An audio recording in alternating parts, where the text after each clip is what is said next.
10. Now Gene starts with On the Right Track. It's been a remarkably entertaining summer for movies. An example of that is the first movie made by the diminutive TV star Gary Coleman from the Different Strokes show. On the Right Track, his movie is an enjoyable and wise little comedy about a young orphan who hates the street life of the city, so he lives below ground level in a luggage locker in a train station. After Coleman is discovered there, he is hassled and chased by a bunch of do-gooders who want to place him in a foster home.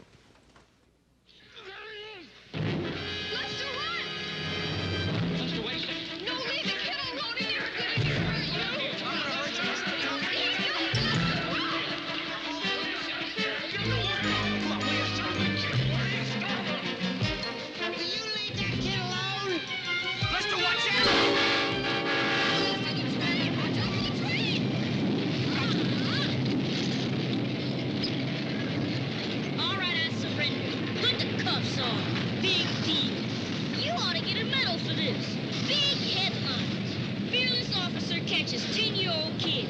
Didn't even call in a SWAT team. 007. Wait a minute, look. I'll make you a deal.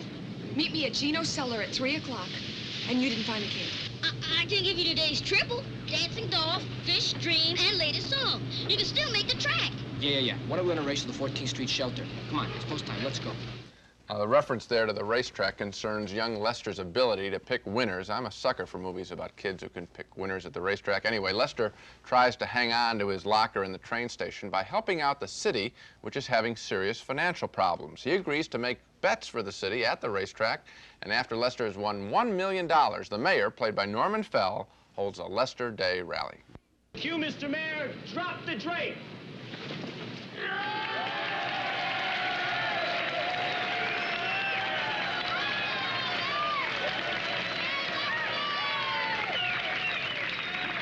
Has there ever been a time in history when a 10-year-old orphan has given $1 million to our city?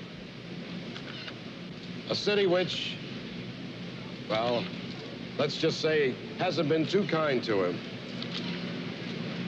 We love Lester.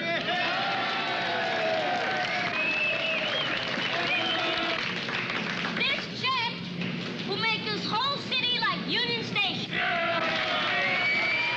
It gets cleaned every day, the roofs don't leak, and the toilets work.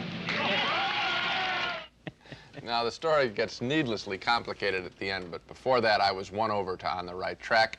Gary Coleman is a pleasing personality here. He's not always a smart aleck like he is so often on his TV show. And the film has a surprisingly gentle touch as we witness a child's view of an often selfish and rude American city. So I liked On the Right Track a lot. I liked it, but not enough to recommend it. But I did like Gary Coleman a whole lot. And you know, sometimes in the movies, I really get uptight about little kids because they're so cute, so lovable, so squeaky clean and perfect. You want to tweak their little noses. You know, you can't stand them. They're insufferable. But Gary Coleman, right, punch him out.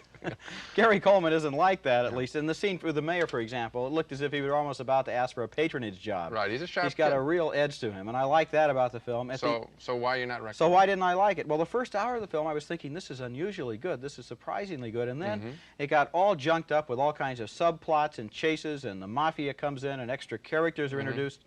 Finally, it just turns into a complete mess, and I just lost interest. Well, the thing that I felt the same thing, and I said that, too. The ending is too complicated. But I think that one thing you haven't mentioned that makes me recommend the film is that it has real heart to it. It does have an attitude about the city and how a young kid, a pure child, can view things in a much more fresh, honest way and can offer solutions. I know that sounds very serious for a summer movie, but I felt that the film had that quality, and there was a richness to the film that caught me totally by surprise. Well, there's one thing for sure. This is not just a dumb little throwaway kiddie picture. We can agree on that. I think it's a close miss. You think it's a win, okay? Yes. Okay.